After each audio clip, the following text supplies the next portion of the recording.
That was powerful. And in so many ways, those last remarks by you, Dr. Knox, for me, is almost like a return back to what I call the indigenous mind. You know, and when I say indigenous, I'm not limiting that to Native Americans, but I'm talking about the indigenous mind of maybe even hundreds, if not even thousands of years ago, where everything was considered to be connected, you know, and whole. So I have a lot of faith in these presenters here that we're going to be moving into the next decade or even into 2022 with some really powerful initiatives. I have faith in that. So with our final panel is faith, also called IMANI in Kiswahili. So in the context of an African spirituality, it begins with a belief in the creator and in the positiveness of the creator, which means that that is a logical lead to a belief in the essential goodness and possibility of the human personality. However, we do know that some things have gone awry, and that in many ways we've lost a lot of that faith in that potential, but we know that it still exists. And so we are encouraged to hold on to our faith. I think that those ancestors that endured the Great Ma'afa and traveled the North Atlantic slave trade and endured chattel slavery, one of the things that kept them going was faith. And so with difficult times, we must renew and restore our faith in the goodness that we know exists, not only within ourselves, but in nature, in the natural world, in the natural order of things.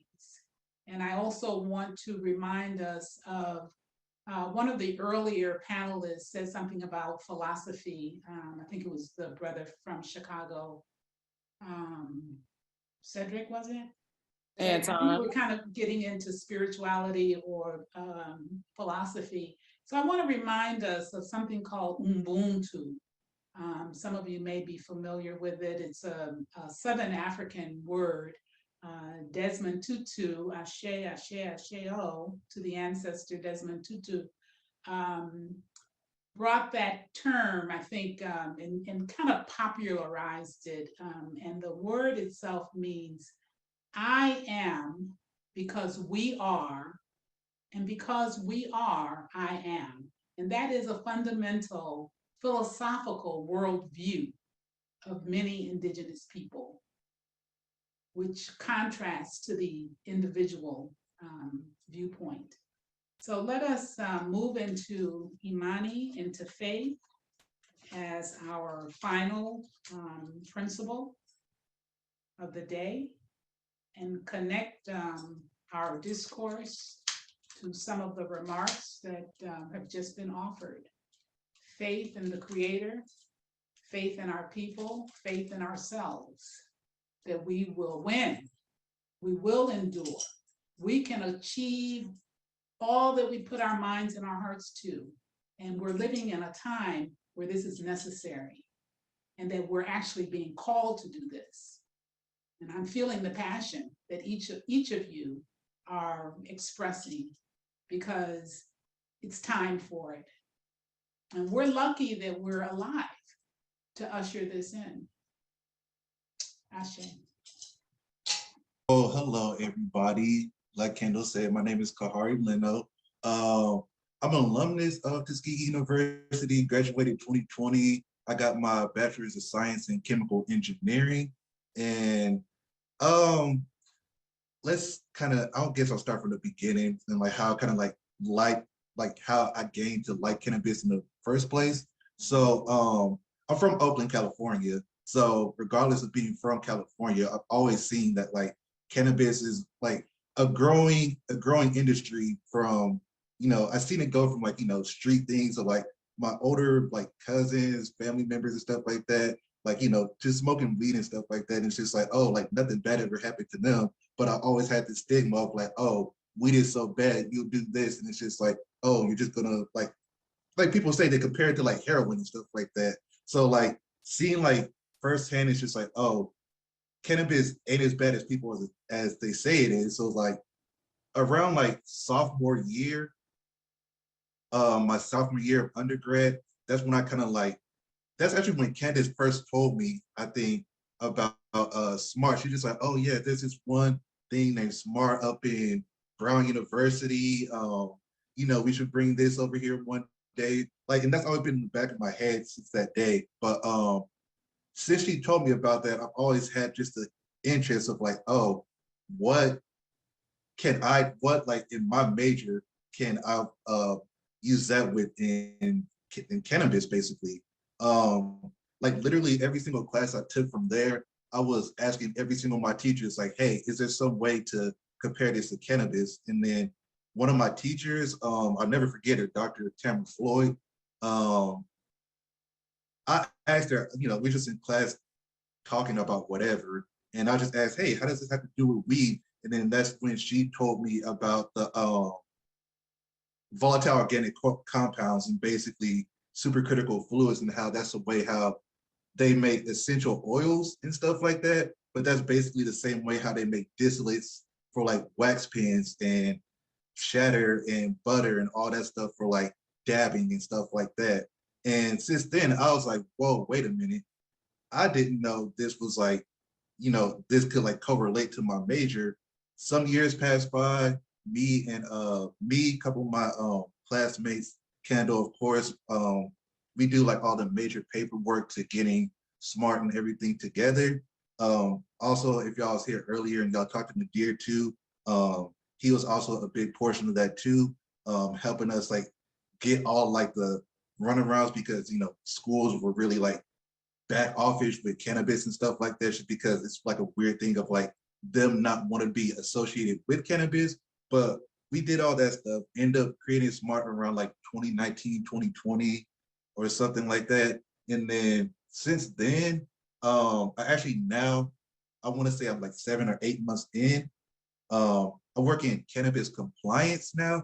And basically all I do is, well, I work as a lab tech right now, but throughout time I've been working around in different departments from, well, extraction department, that's what I work in right now. I say that. So we extract like everything from like gummies, cannabis flowers, tinctures, pills, like literally anything that has to go through, anything that wants to be sold in a dispensary has to go through compliance tests, just like any type of food product. So that's basically where I work at right now. Also getting like some side learning in like instruments and things like that with potency testing, pesticides testing, and just like and heavy metals testing. And those are like the main things I'm into right now.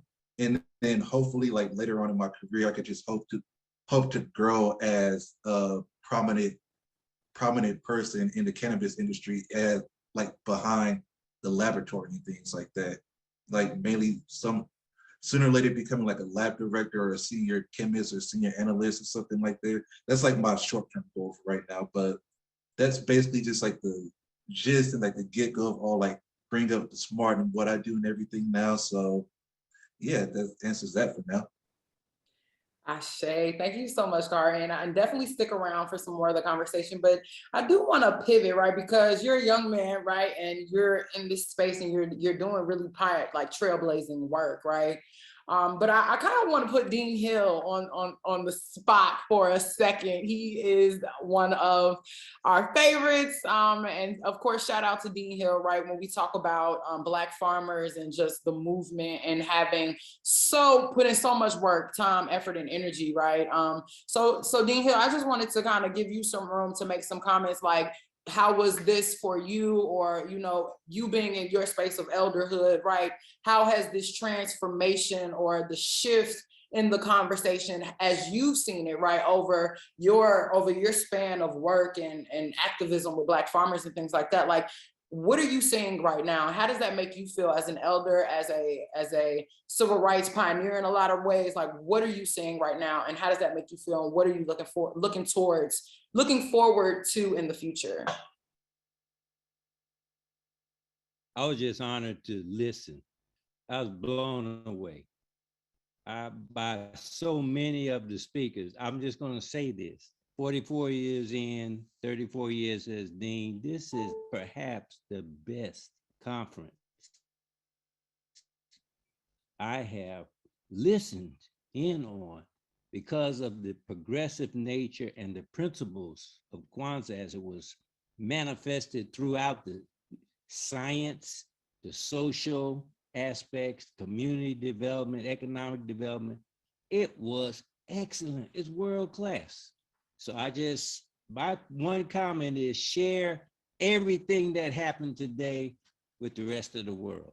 This was the best whole day conference, the best use of my time I could spend. And I'm leaving now because it's my wife's birthday. And for me to keep my marriage, I have to go. But I sacrificed that for this conference. And I'm not going to, anyway, I'm going to leave it right there. I'm proud of Tuskegee too. Look at the students. You all phenomenal. I'm not going to call your name, all of y'all. And to the guest speakers who are still here, the one word that came out that you all are warriors. You all are the warriors of our people. So God bless you in your journey. Ashe, Dean, thank you so much for the warming words, and happy wife, happy life. So get out of here, because we do not have time to have you not being here, okay? And please send our love to her and on her birthday. We are so thankful for her and the support of all these years and supporting you and you supporting us. It's awesome. So thank you. I want to shift, and now I'm not gonna lie, guys, I'm getting in my super teacher mode. So I also, Dr. Shakir, I know that you'll have to kind of get up and unmute yourself, but I want you to feel open to do that as well if you have any comments or reflections or observations that you would like to make. And for some of the audience members, like just some questions that you can kind of sit with and meditate on and share in the comment, or share and come off mute if you like. But how do you see yourself fitting into the web of the cannabis industry, right? And what is the role of a community in this space? So those are the two guiding questions that we're really gonna focus on throughout this conversation and observation session, essentially. But just really sit with that, because I'm definitely gonna start calling on some of y'all randomly. So I just want you to have something to say and be prepared for when I do that. But Dr. Shakir, as another elder and pioneer and mover and shaker and activist in the space, right? Like, people don't even know about your picture with Tupac, you know what I'm saying? But you are a hit and have definitely been doing this work. And I think even with that, like I said the picture of Tupac and I was kind of playing at first, but I think that's a perfect example, right? Of the intergenerational cohesiveness, the role of culture. We know what Tupac stands for us as you know, Black people in music and individuality and speaking out and standing up. So how are you feeling right now? What are you looking forward to? Oh, I'm really excited. This was really, really very powerful.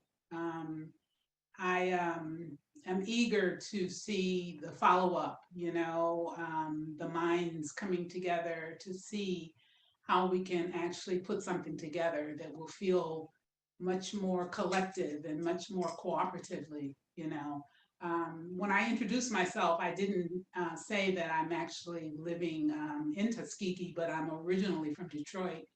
And then I had also lived in Oakland and Berkeley for 20 years.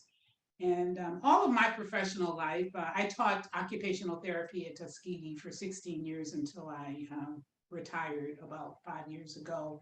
But I'm building a intentional community here. We are building an intentional community here that includes farming. And I too, like Marie Magruder, also received my notification of approval. I put 2 acres in a plan to grow hemp. So that too will be the beginning of something very beautiful that will allow me to coalesce with this group. So I'm really excited. like I said, we're in an era right now, you know, it sort of reminds me of the energy of the 60s, you know, the 60s and the 70s. We're here again, and I think it's no going back. You know, I think that we've learned so much from our struggles, you know, and the struggles of people worldwide. And I'm also happy to see, you know, that we still have abolitionists with us. We still have progressive members of the white community that will gather, you know, with us in solidarity and in support. So I'm just encouraged. So I say let's keep going. Ashe.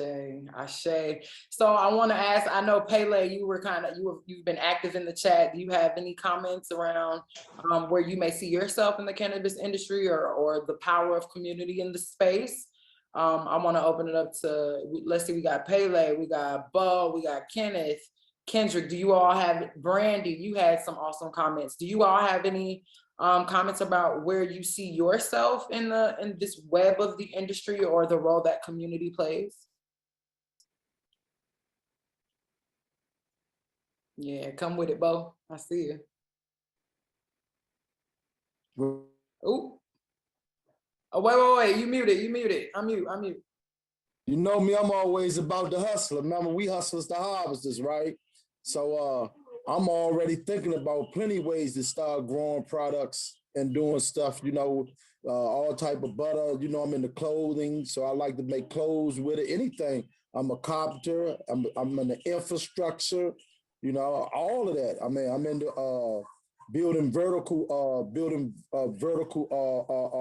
places where you could grow. So, you know, those roots from that, they grow long. You can entwine those and make vertical growth space, you know, trellises and all that, you know, and all that stuff gonna go right back to the earth and give it nutrients and all that. So I'm into all of that building and infrastructure with it. That's where I want to go with it. And I'm up here in DC. What we actually trying to do is get UDC to get on board with this because they've been playing with it. So you know, I want to get with the deans and UDC and get them to start doing it. They got 140 acres up here that they're not using for anything out Beltsville, Maryland. So I want to start digging in. Ashe. And I gotta say, if you all ever find yourself in the DMV, please make it your business to slide by Hustlers to Harvesters. So Bo, I think you put your information in the chat, but please put it in there again because the work that he's doing is super real. And I ain't gonna lie, like I was there a couple of years ago and I just came out there earlier this year, and to see the transformation and the growth of the space has been amazing. And to know that, you know, you got brothers in the community that are committed and are doing this and are interrupting these same systems that we're talking about. You know, I think a lot of times we think of change in a very abstract way, but the change that we want to see in our community exists all around us every single day in these types of rooms. You know what I'm saying? So thank you so much, Bo, for coming and always for sharing love I want to start getting back down into Tuskegee when we get a chance, because I want to show you all how to do use these grow domes. You know, I'm a carpenter. I build grow domes, you know, where you can grow all year round and all that. And I want to also show us about this agro vortex, and that's how we can start growing all year round. You know, that's dealing with the soil and the solar panel together. You know, you can grow all the, you know, anything you want to grow with that all year round. So I'm one of those type guys. So I want to get down there and start talking about that too. And that'll work right along with that, because it's a straight revenue. You talking about using solar with growing hemp and all that stuff, right? So you don't have to worry about where you're getting your electricity from, because you know, we do know sometimes it consists of, you know, a lot of lighting. So we can start using solar. So I've been doing a lot of research and I'll end with that. Ashe, thank you. What about, I see we got Pele, Roberta, Robin, Tondi, Dr. Shange is in the building. I know you got some words to say and some things to drop on us. And even our panelists, what are some reflections that you all have had from participating in this panel or from hearing other experts from across different industries? Candace, we also have some messages in the chat from Brandy about her insights. If you want to share. Okay, yeah, Brandy says, I'm excited to see what kind of doors will be open for holistic plant medicine in general, stemming or being catalyzed from the expansion of, from expansion in the cannabis field. I want to be able to transition and some of what I'm learning about plant medicines and apply it for animals in the field of veterinary science. Ashe. Ashe. I see Tondi, yes, putting out the information. Pele, stop talking in the chat and say something in real life. Who else? I'm on y'all. Because I mean, it's some really dynamic people in here, and this is how we build community. You know, it's by taking these spaces and this opportunity to, you know, even what are some spaces that you all may not agree on? Like, what are some spaces? What, you in Chicago? Bet, turn up. That's dope. I'm gonna see you in a second. But can I make a statement? This is Ken. Yeah, totally. I've enjoyed the the seminar here. I was invited by Candace to participate. I'm basically working in the space, or looking at working in the space. And this may have been discussed, but I had to step away for a little while. But those non-plant touching type of industries, such as testing, that's one of the spaces I'm looking at dealing with in terms of ensuring that you're meeting that guideline and compliance, and then putting that certificate out there online. So that's one of the spaces we're looking at. And I think that's something that a lot of times we can't get those licenses. We're not required to have that license when we're doing those non-plant touching type of industries. And that's something we need to consider a lot more as well in order to participate in industries such as providing, you know, lighting and providing those indoor grow houses and things of that nature. That's one way we can participate in the industry without necessarily directly touching the plant. So that was something that I just kind of wanted to put out there. And excuse me if it's already been mentioned earlier in the conversation, but that's just one space I think we need to kind of look at a little bit more. And thanks for putting on the conference. No problem. Thank you. And Kenneth, you're not going to slide out of here without talking about the context in which I met you and the work that you all have going on at the lab. So if you want to shameless plug that for a second, and of course, we're going to have a shameless plug session in the last 10 minutes, but I definitely want people to know about the lab and some of the things that you all have popping in Montgomery. Okay. I'm part of the leadership there at the lab on Dexter in Montgomery, Alabama. And what we're doing is basically bridging the gap between small business and tech. And what we're wanting to do is educate more people that look like us and the benefits of tech, such as drone technology and how it benefits agriculture. A lot of people see, and I think it was mentioned earlier, that agriculture and farming is one of those businesses that we ran away from in a lot of places. But because of technology now, you don't really even have to put on overalls anymore. You can actually run a farm, you know, from a computer. And so we want to kind of bridge that, as well as some of the other, what I call low-tech businesses, such as, you know, hair salons and things of that nature. But almost every business or industry that we're involved in can benefit from the cannabis industry. And so that's one of the things too that we're really looking at. Now, that's not something we're necessarily pushing at the lab, because we're tied to government entities and things of that nature, or people that may frown on it. But that is something that I've been looking at and working with. I've actually attended several conferences, the MJ Biz conference in Las Vegas, the C-Lab conference down in Miami. So we've dealt on a lot of those things and tried to get labs up and going. But again, we run into the situation of financing. Getting the testing equipment, Shimatsu from all these other places, it's very expensive. And because they see it as being in the industry, they don't want to finance us.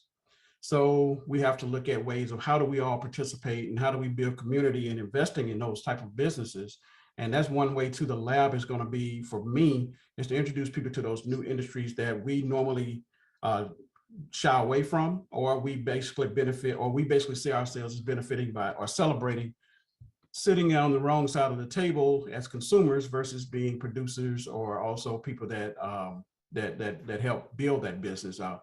Like you said, we've kept this business going as a people, you know, under the, you know, in the black market forever, and now we're being left out of it. And so I think that was discussed a lot in almost every segment that we had today. So again, I thank you for the opportunity to plug the lab. We do have space in the lab. If you're in Montgomery, just come by. We have, it's basically a co-working space, but we do have some fixed suites as well. And we have programs such as how to start your business, accounting and things of that nature. But obviously the accounting for being in the industry is a little bit different, as I'm sure Ms. Magruder can attest to. The tax situation with that is going to be a little bit different and a lot more strenuous, I guess you'd say is the word I'm looking for, in terms of how you account for certain things and what percentage of this or that kind of thing. So it's an industry that we can benefit from, but at the same time we have to be prepared. But again, I thank you for allowing me the opportunity to speak on this, and happy New Year to everybody here as well. I say it's the day before the new year. Yes, you gotta let that marinate, right? You walking in faith. Let's see. We've also got Dr. Shange. I know you weren't feeling well, but do you have some time to make some comments? Roberta, how are you feeling? What does community in the cannabis industry mean to you? I want to hear from y'all. Sister Marie, right? And you didn't even really talk about the history of your land. You know what I'm saying? So if you'd like to take some time to touch on that. Dr. Standifer, I would love to hear some of your feedback, definitely. Let's see who we got. Candace? Yeah. So one thing I would say is, so the history on my land, we have a book coming out. It's a 550-page book that goes through the history. And the reason why I bring this up is as it relates to our ancestors. While it is the Magruder name, the scientific methodology of the family members, from attorneys to scientists to historians, researchers, Black and white in the family, all contributed to bringing the pieces to the story together and doing the research in order for us to be able to track our family history on one side of our family. It is truly a roadmap to that process. And that's the one thing I want to say about my family history. But a couple of things I want to say is, to Kenneth's point, I just get excited, but then a little frustrated at the same time, because, while I have all this financial, international background, and I'm among other great men and women with great talent and ability, I just wish there was a way and we would make that commitment to go from here. And I did reach out to Ken and say, reach out to me, because making these connections now and acting on them and bringing our expertise together to form that lab, to get that lab financed. Because one of the things I did, which is kind of weird, is I have a for-profit, my farm, I have a for-profit, but I also have a nonprofit. And you know how come I did that? Because as I was looking at grants, some grants said I could do it as a for-profit business, other things said I had to be nonprofit or institution.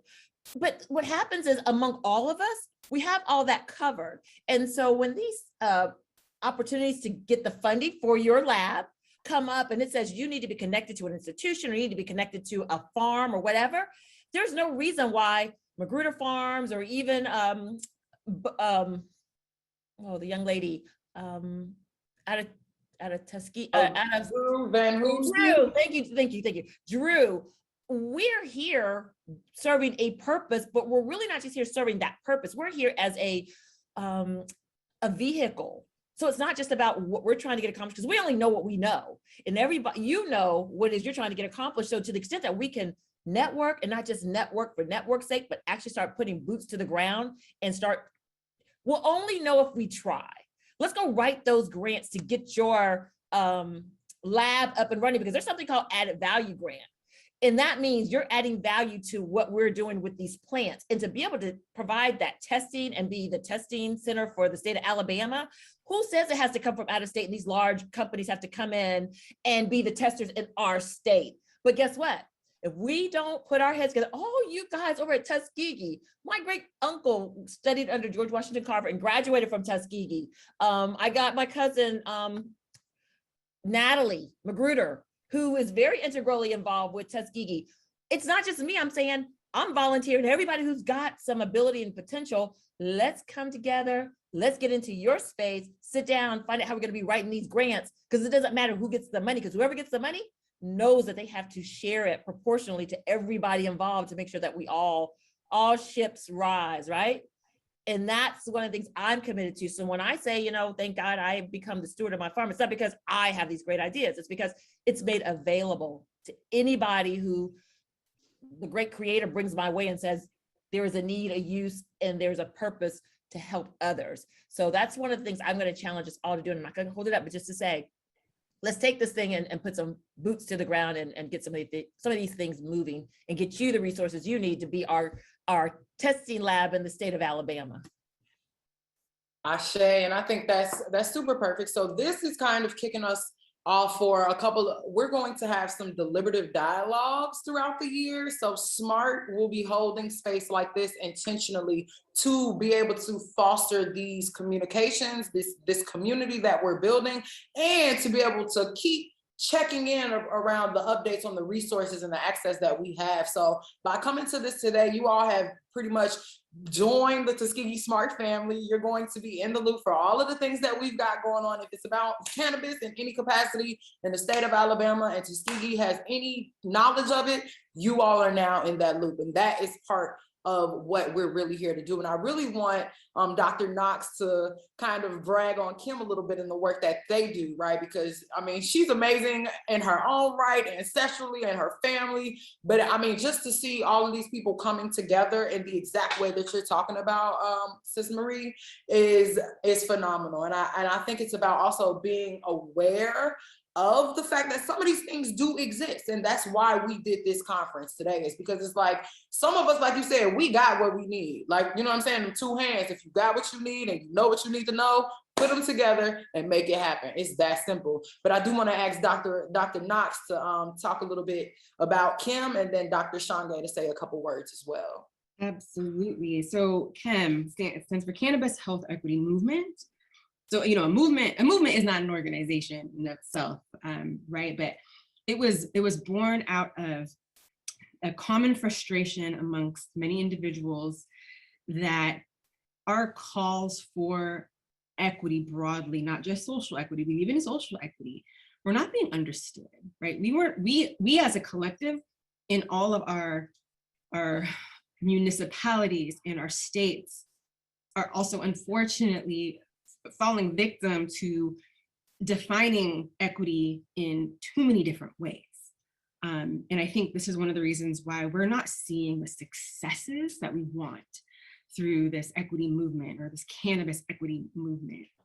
And me as you know, a functional medicine primary care doc who recognizes that everything outside of the clinic is what impacts a person's health, well-being, and you know, access to prosperity. I was like, we need to think end game here.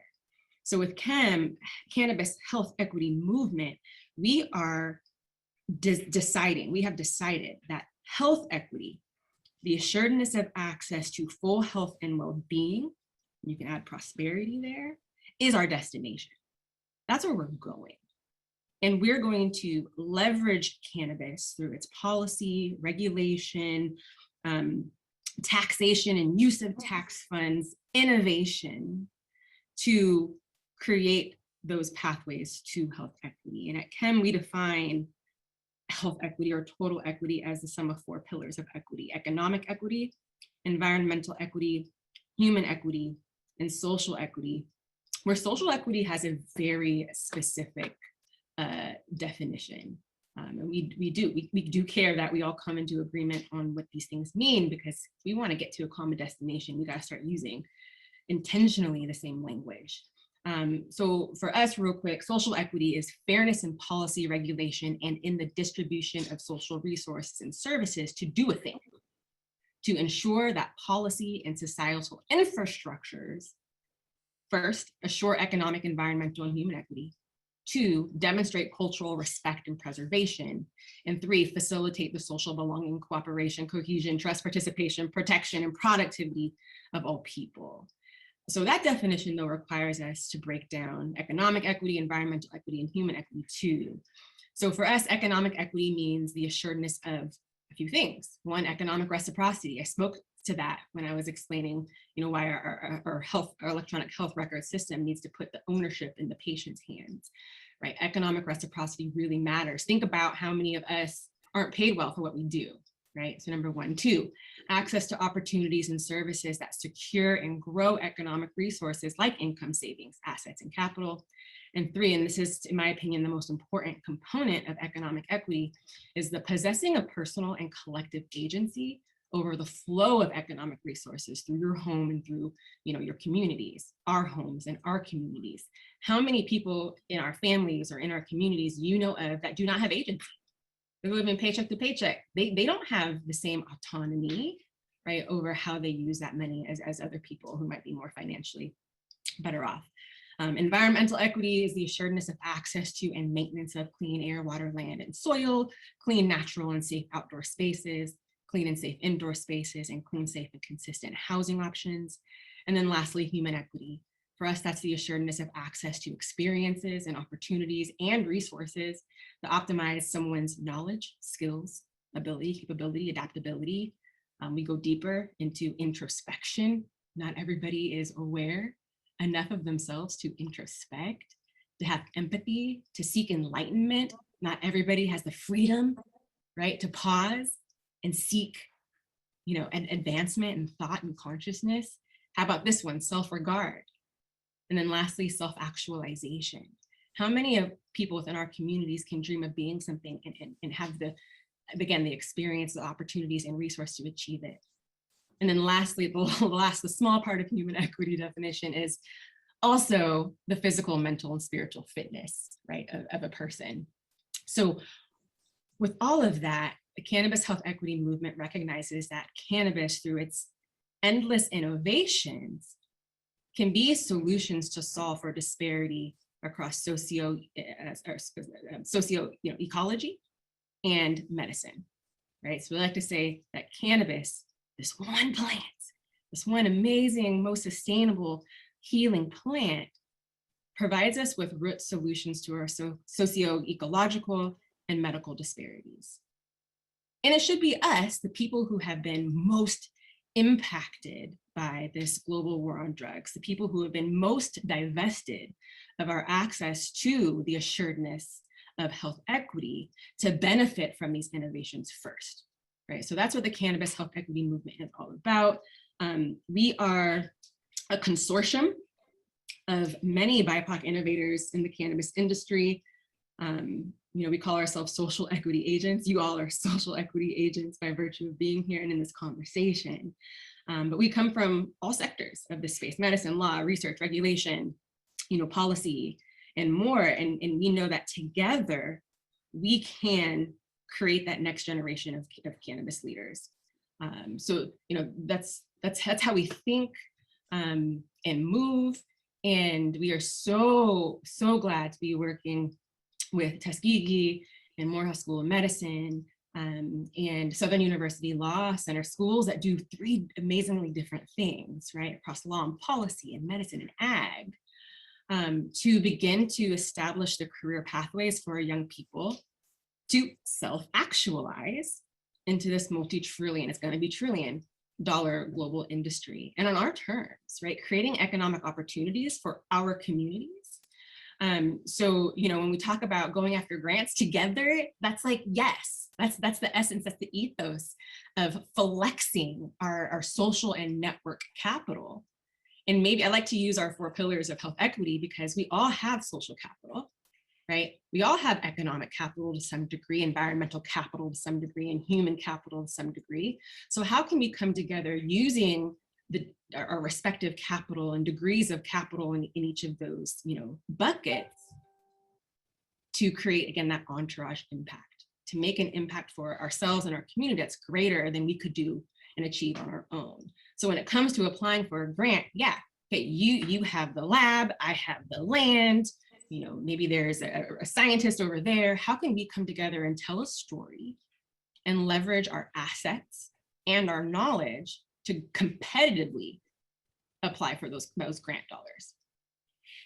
That's one of the ways that we approach our work with our HBCU partners, doing exactly that, identifying local leaders within different sectors of the industry to block and tackle against an end goal. And that goal can be very specific. Maybe we're just interested in carbon sequestration. Or maybe we want to start developing a clinical model, right, for Black healthcare professionals who want to open up clinics so that we can write authorizations and manage our patients on cannabis medicine. But we know we need different experts who come again with their different varieties of capital to be competitive. And I know we're probably more competitive than the average. But yeah, like we have this opportunity, y'all, to demonstrate just how excellent we are, but together. So thank you, Candeaux, for letting me get in there and brag on Kim a little bit. But that's how we plan to tackle this issue on a global scale too. We've had the benefit of presenting to the Ag Department in Kenya with the same approach, demonstrating how institutions and industry and the government can come together to create a blueprint for a long-term goal of whatever identified health equity metrics, and then reverse engineer the policies and regulations and infrastructure that needs to be built today to then track and advance us towards that longer term goal.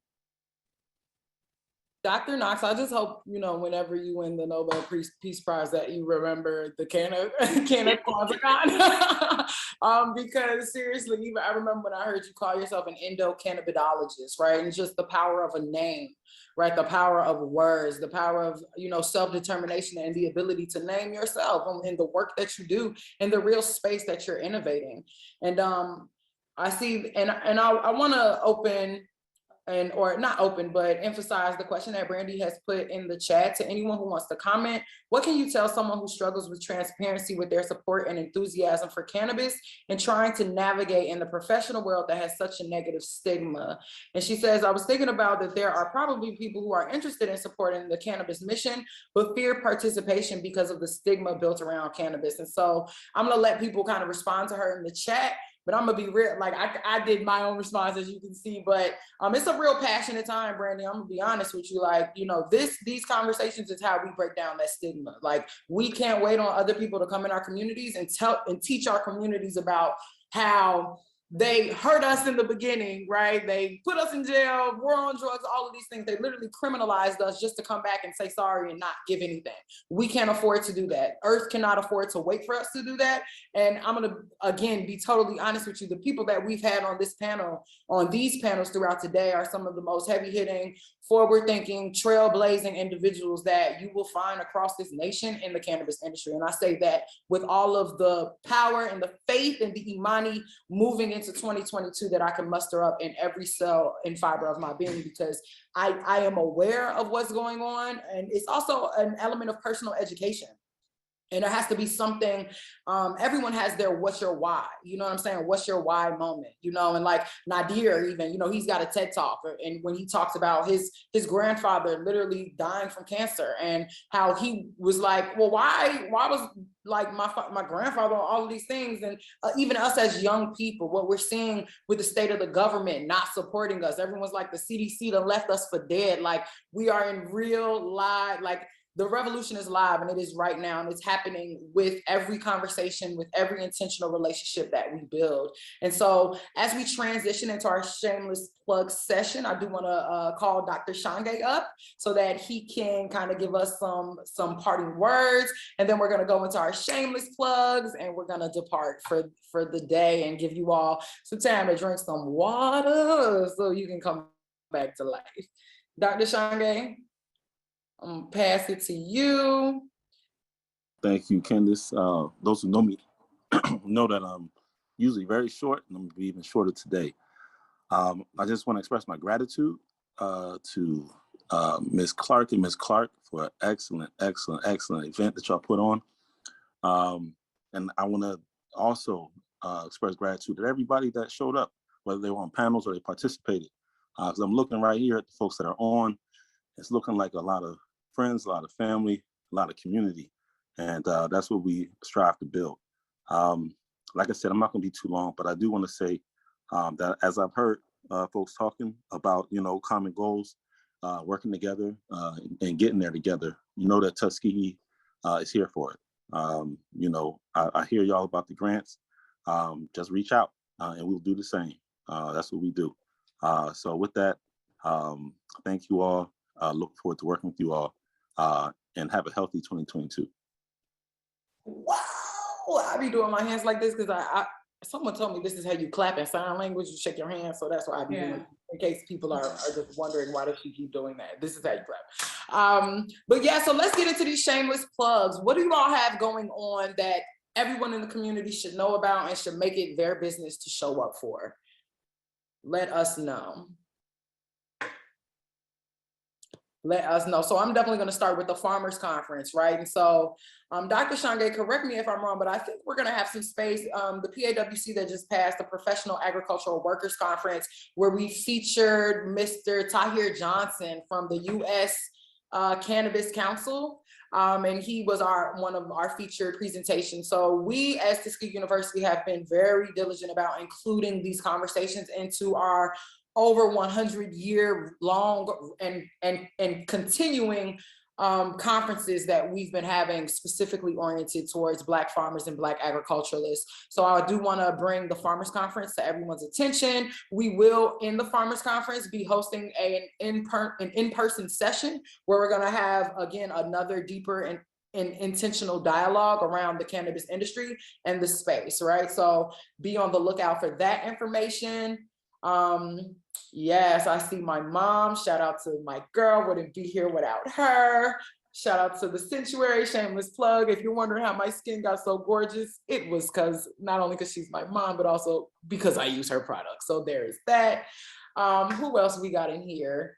We saw Bo. If you want to do a shameless plug about Hustlers to Harvesters, please do that. Dr. Standifer, Morehouse School of Medicine, plug y'all. Like, let's get these shameless plugs. Let's get them in. CK, I know you got one. So you all can just feel free to unmute yourself and let it roll. And we're going to try and do this in a fire round, like popcorn. Just keep it going. I'm gonna start the popcorn by just adding on to the component about Farmers Conference. I think one thing that I hear over and over again today is the critical component of education as we have these conversations, and just expanding on the dialogues that we will have going forward. We'll definitely have a heavy educational component as we work to break down these barriers and stigmas as we provide this knowledge and connect our community to the opportunities that exist in the industry. So I look forward to seeing you all there to add your insight to this coming conversation. Say, keep that popcorn popping. Who wants to go next? I'm gonna jump in. I'm also gonna answer part of Brandy's question though, real quick too. And I'm also gonna drop my story into the chat, my TED Talk, because with a medical license, right?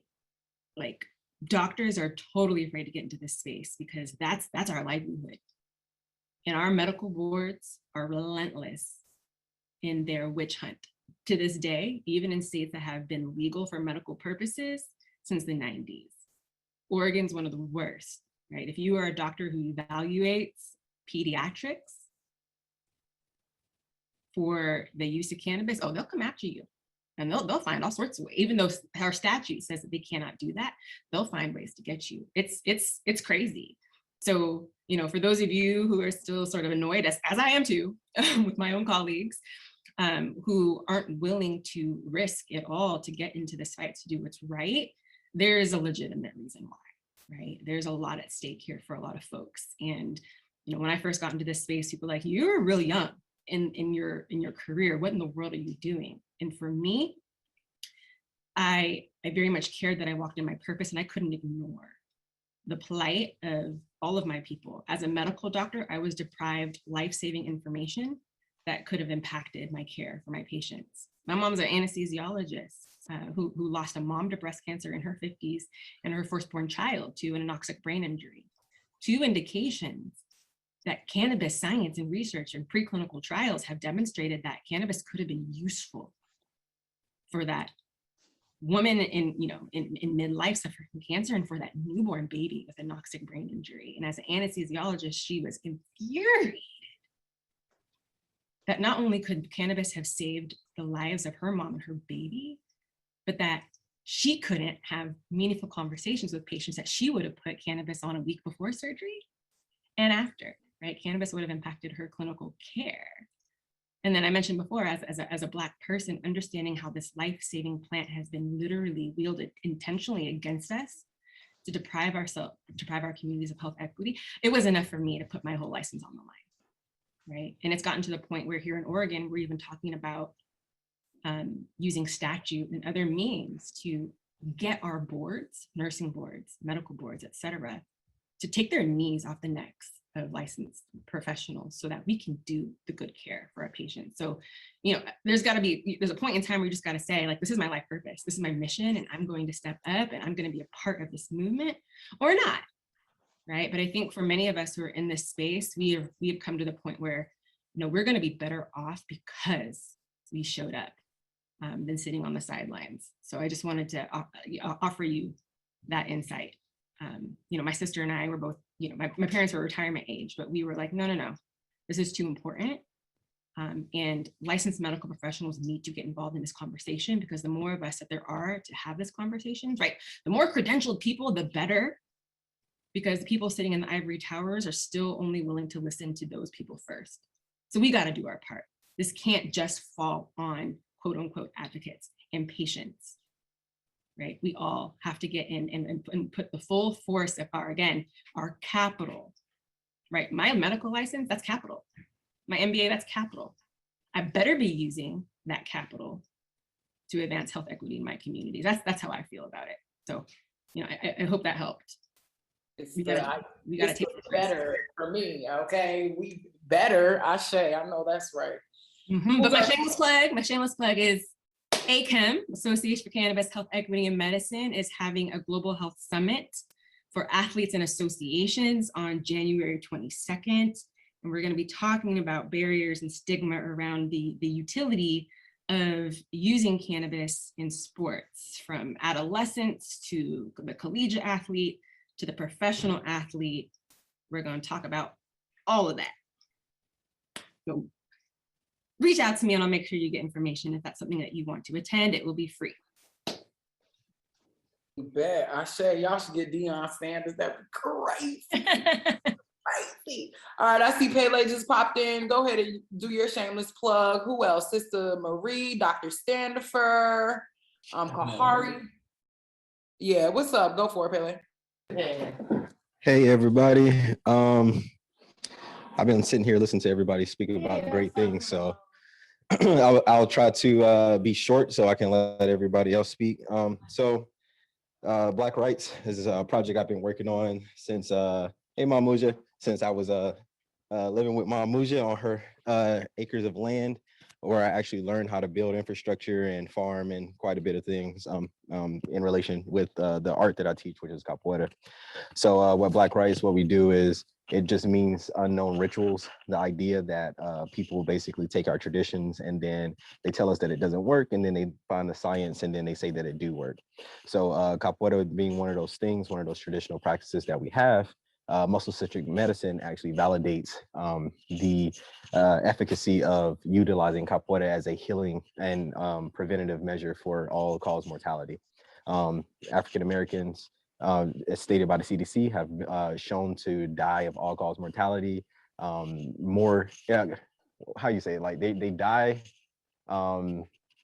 Disproportionate rate. Well, it's disproportionate, but it's like every race in America combined don't die from the issues that we die from. Those are typically fear and stress-induced illnesses. And then, like, I'm also really interested in this panel because you're talking about the endocannabinoid system, and exercise actually stimulates the endocannabinoid system. This is how people get the runner's high, because your body actually does produce some level of opioids, and it does trigger that endocannabinoid system to like release, create stress relief and a few other things. I'm sorry, y'all. Like I'm like traveling and moving and stuff. I'm trying to like keep my thoughts together and keep my feet moving at the same time. Sorry. So basically at Black Rights, what we're doing right now, the current project we're working on in Atlanta is we're utilizing capoeira to heal the communities. I have a few clients, or people in the community who are coming here who are trying to stop or, reverse their obesity, osteoporosis, et cetera. And we're taking that information down. We're, highlighting it so we can show that our traditional practices actually do heal us. And we just need to go back to those things instead of running from them. So yeah, if oh, and also like in the process, we're teaching them how to build infrastructure through electrician trades, plumbers, all these things, because basically what this is just like, you have to realize that Capoeira was born from the Quilombos, and the people who practiced the arts and created these arts, they were also agriculturalists. They were also tradespeople who actually built these communities. In order for us to actually do the things that, like, the liberation we're looking for, we have to build these communities. So in September, I invite everybody to come out. We have this big event. We're gonna have an international event. There's people coming from Brazil, Africa, and the UK to see what we're building. Actually, we're rehabilitating a plaza off of Covington Highway in Atlanta. And basically, we're teaching the kids how to grow their own food, restore the soil, utilize capoeira as the practice so we can do the storytelling to help them connect to the earth, connect to the rituals. And we are looking for programs that we're going to dual this event to fundraise. So all the people who are coming in from all over the world are going to basically buy a ticket, and a portion of that proceed will go to a company or some organization that may need funds. So right now I heard that somebody needs funds for like creating clinical trials for the cannabis stuff. So that would be something that we would like to get our hands in so we can help provide funds that way. So anyway, I'm done. Hey, look, they coming out the woodworks. The ancients is popping up, okay? That's what I'm talking about. Love to see it. And in a lot of ways, kind of like what Dr. Shange said, a lot of this community already exists, right? So it's about us kind of identifying the role that we want to play in our community, identifying the gaps that exist in our community, and stepping up to the plate and being the change that we want to see and filling those gaps. All right, so I want to make some more room, y'all. If you got a shameless plug, if you have a business, a nonprofit, if you have things going on that you want people to know about, let's get them out. I'm gonna say we got 3 more minutes. So if you got something you want to say, let's roll it on out. Let's get it out there now. I'm gonna just come in real quick, say a little something. Well, first of all, this whole event was just crazy and all when hearing all the different types of people in the industry, hearing about like how everybody utilizes what their profession is or their background or their story to help with the cannabis industry. And it's all just like, honestly, very motivational, very uplifting and all that stuff. I'm just glad I was here to see that for like everybody, honestly. I think the main thing I just want to say is like, my background is mainly in science, technology, anything that has to do with cannabis science and things like that, from like, well, like that's where my interest peaks, I'll say, is my interest peaks anywhere around cannabis science, mainly extraction and testing. So like testing out for pesticides, potency, things like that for cannabis products. But yeah, like I just love this event. Everybody who was here in it, everybody who was talking. Yeah, it was just a lot of great information from everybody around here. And like I got a lot of people's information, got it in my phone, Instagrams and all that stuff. So like I hope to just stay in contact with everybody, things like that. And I just want to say that before I get off and go and everything. Really enjoyed this, really loved the whole thing. Ashe, thank you, Kahari. And again, thank you for your legwork that you did years ago, right? What is it, 2-3 years ago at this point, for seeing it through, even amidst the hurdles of some administration who may not be as forward thinking or where we would have liked them to be. But I can honestly tell you that the work that you all have done has definitely lit a spark in a lot of the faculty and staff and administration at Tuskegee. And so it has paved the way for things like this to happen, for our partnerships with people like Kim and CK to really start to take off. So thank you for the work that you did years ago, and for trusting me and for believing in me and Nadir and the work that we've been doing on a national scale. It feels good to know that our peers see us and support us, and that we can create space and give that back. And that goes for Kahari and equally for you, Lakaya, because I was just telling Nadir, like, oh my God, this would not have been able to work if Lakaya had not did what Lakaya does. And so you all are amazing, and I love you, and I'm so thankful and appreciative of your commitment and your compassion and enthusiasm for our community. I was gonna say, of course, it's all love over here. You know that. Ashe. If there are no more shameless plugs, Lakaya, I'm about to say, go ahead and close us out, girl. Close us out. Absolutely. I just really want to say thank you. We offer sincere gratitude to everyone from presenters, speakers, participants, facilitators. We are very, very grateful for your participation today. Candace has said it once, I'll say it twice. It is the day before New Year's Eve. You could have been anywhere, but you decided to be here, and we are absolutely grateful. We extend a surplus of gratitude. Thank you, my Muhjah, for guiding us through the principles of Kwanzaa from start to finish. We're just really grateful, and we look forward to keeping you guys connected to the opportunities. We'll be sharing out the recording. We'll be sharing out the information that's been shared by our speakers so that you have these resources available to you in one concise place. We're really excited about the things that are in the making. We're really excited about the educational opportunities. We're in hearing you all and continue to develop programming at Tuskegee. And as Miss Marie Magruder said, putting our boots on the ground and networking, not just for the sake of networking, but networking to get things done.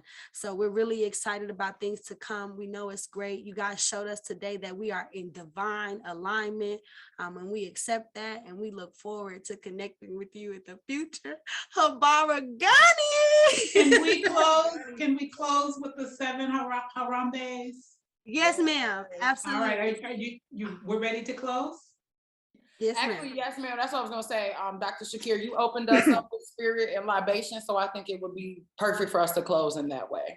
Okay, so the Harambe means let's pull together, pull together. So we say it 7 times. We reach up and we pull down and we say Harambe. On the last Harambe, we hold it for as long as we can. If that makes sense. Harambe on the 7th one, okay? So let's say this with feeling, okay? We're not just here pretending or playing. I mean, we're seriously saying, let's pull together. So let's reach up and pull down with feeling. Ready? Harambe! Harambe! Harambe! Harambe! Harambe! Harambe! What's the last one? Harambe!